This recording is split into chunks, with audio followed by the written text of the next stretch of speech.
Dompter la lumière, une prouesse technologique réalisée par cette équipe de chercheurs basée à Rennes.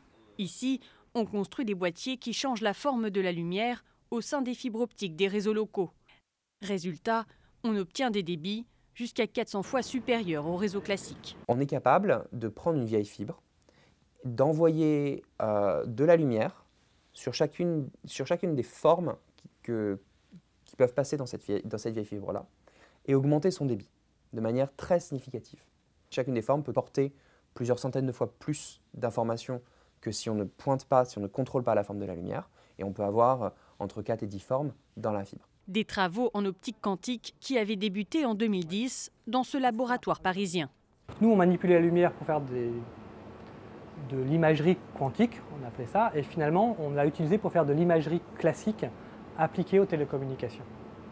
On est toujours surpris, et heureusement surpris, quand on a un industriel, dans ce cas-là c'était Alcatel-Lucent, qui vient nous voir et ils nous disent « Ah, votre appareil, en fait, c'est de ça dont on a besoin pour améliorer le débit dans les fibres optiques. » Big data, intelligence artificielle, d'autres secteurs en devenir s'intéressent de près aux propriétés de la lumière.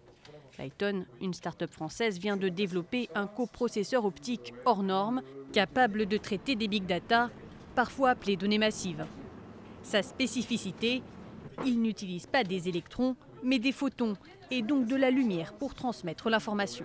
Une partie des électrons sont convertis en lumière à travers l'utilisation de 2 à 4 millions de petits miroirs.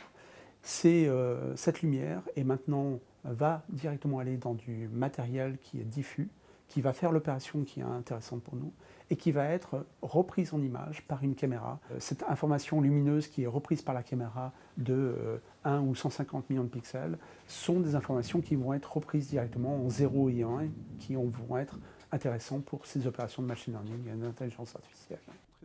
Un processeur ultra rapide et économe en énergie qui pourrait changer la donne dans le monde de l'Internet des objets, comme celui des voitures autonomes, mais aussi dans le domaine de la génomique ou de l'intelligence artificielle.